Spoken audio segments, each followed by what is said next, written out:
Spoilers for the First Law trilogy throughout. No spoilers beyond the last argument of kings. The world of the First Law asks a question. What if Gandalf was a banker? Better yet, what if Gandalf was an evil banker?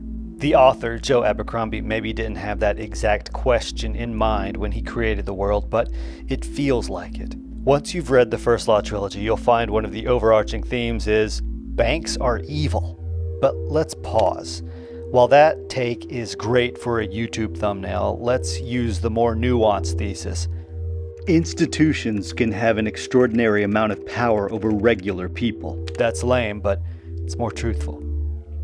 In this video essay, we're going to explore the world of the First Law trilogy, how its institutions are set up to support the wealthy, and look at how that mirrors our world, and talk about how despite the hopelessness of the systems in the First Law world, there is a hopeful message in it all. I'm purposely leaving out exploration of the second set of standalones and the Age of Madness trilogy because the amount of readers of the first trilogy outweighs the readers of those subsequent books, and I don't want to spoil anything for those currently in that limbo state between the series.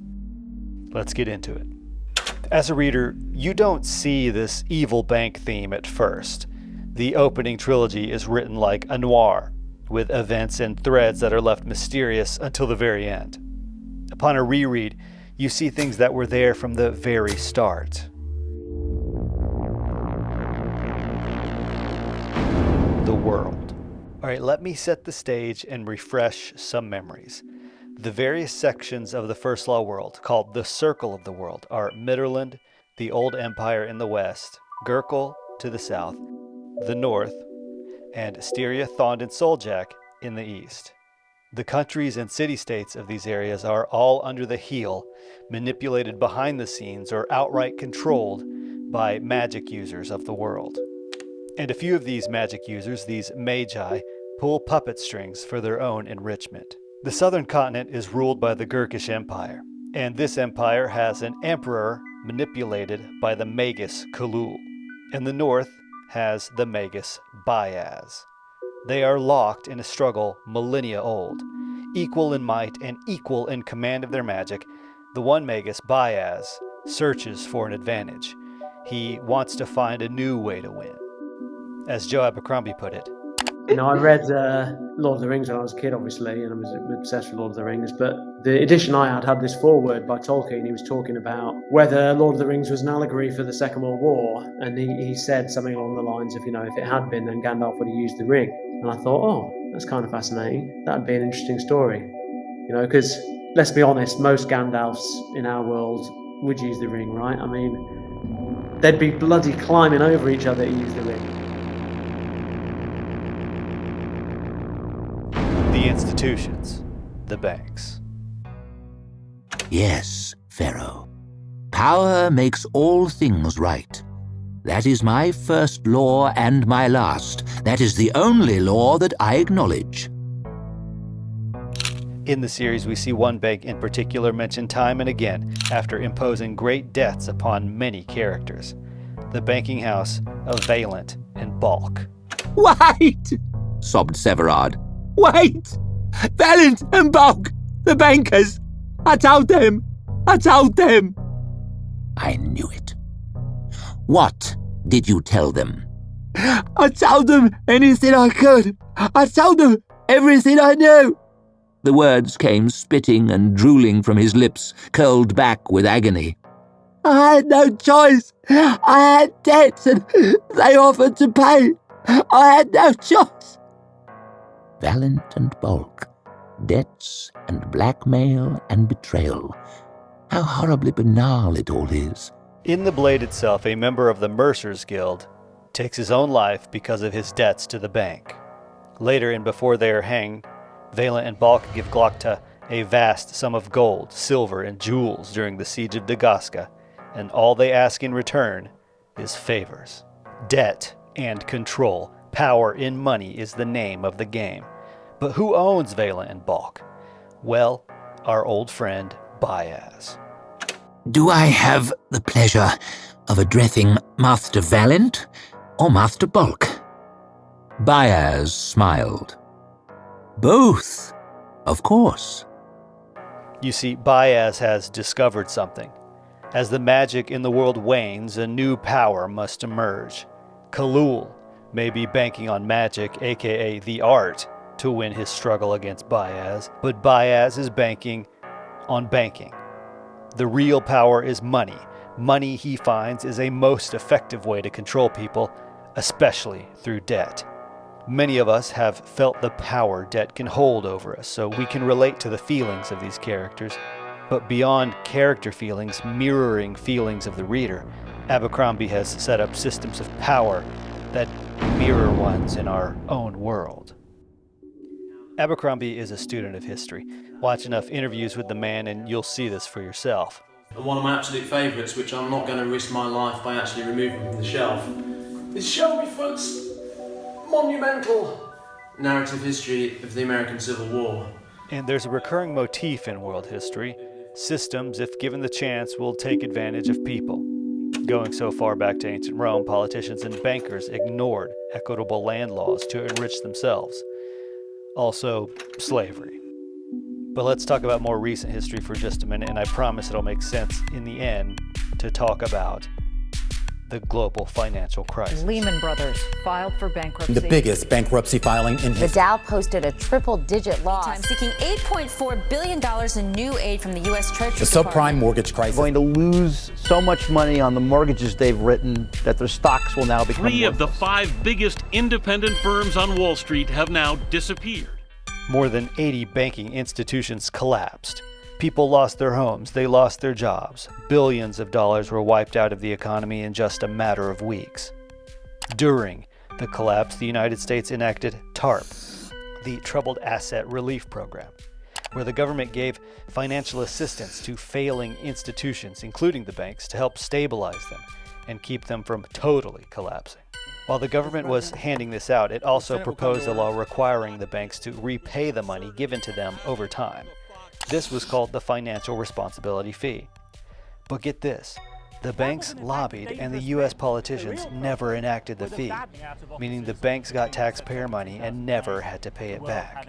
And what was the reasoning against the fees? Policymakers said the fee could hinder the economy and financial markets. They worried that paying this money back would undermine the nation's future economic growth and stability. That's interesting. Now listen to this quote from the last book, where nobles offer solutions to help rebuild the Union after the destruction of war. Perhaps heavier taxes on the merchant guilds? Proffered Halleck. As our last arch-lector had in mind, the banks also. Such a move could produce vast incomes. No, said Baez offhand. Not the guilds, not the banks. The free operation of those noble institutions provides wealth and security to all. The future of the nation lies in commerce. Baez has created a world where he is financially incentivized to keep institutional order by stamping down laws that would loosen his grip on power or give common folk more agency. By the way, the destruction of the Union and the massive loss of life was directly caused by Baez's meddling in world affairs. His and Khalul's fight broke a little part of the world, and now Baez has found a way to profit off his own mess. It's a tale as old as time. After all, what did the banks in our world do with their free money? I mentioned earlier that more than 80 banking institutions collapsed. Well, those failing banks were bought out by the banks who got the government money, and in turn, they became even bigger than they were before. And as they got bigger, they got more money, and rules began to change. This is not a question of blame, said Baez. No, indeed. We all know where that lies. This is a question of control. Victory has given us the opportunity for reform. Reform is the key word there. Things changed in the world of the first law in the subsequent books. You'll have to read to find out how. But I will say it's quite interesting how some lines continue to run parallel and intersect with our world. And in our world, we've seen changes like the explosion of buy now, pay later, online gambling, and now gambling on anything, aka prediction markets, working together with banking systems. And here's a fun fact. The final book of the trilogy, The Last Argument of Kings, that was released on March 20th, 2008, at the very start of the global financial crisis. It's not that Abercrombie called it. It's that, again, he's a student of history. Here's another example. Let's go back to the 80s. Let's see what was happening then. A sound, stable, and predictable monetary policy is essential to restoring economic health. The Federal Reserve Board is and should remain independent of the executive branch of government. But the president must nominate those who serve on the Federal Reserve Board. In the United States, presidents need to make sure their economic plans work. So they regularly put people in their party up to be appointed to the proper positions of power, as they want like-minded people to help them succeed. It's the same in the UK with the Prime Minister appointing the Chancellor of the Exchequer. Staying in the 80s, Margaret Thatcher consistently appointed her people who lowered taxes on corporations many years in a row. The US enacted trickle-down economics under President Reagan. That was an economic theory that believed less taxes and the free operation of corporate institutions provides wealth and security to all. The future of the nation lies in commerce. So why does the financial crisis of the 2000s and the economics of the 80s matter? It's because that's what's happening in these books, with one major difference. Baez isn't playing the role of president or prime minister. He's playing the role of CEO, leveraging the king in order to get favorable laws passed, something we're seeing today. Notice at the end of the third book that Jezal, the king, and the closed council all serve Baez through Glokta. The books show us the boot heel of unregulated greed through the lens of an everlasting fantasy antagonist. It shows us systems being used to ill will by people with bad intentions. What has happened before can happen again, can happen now.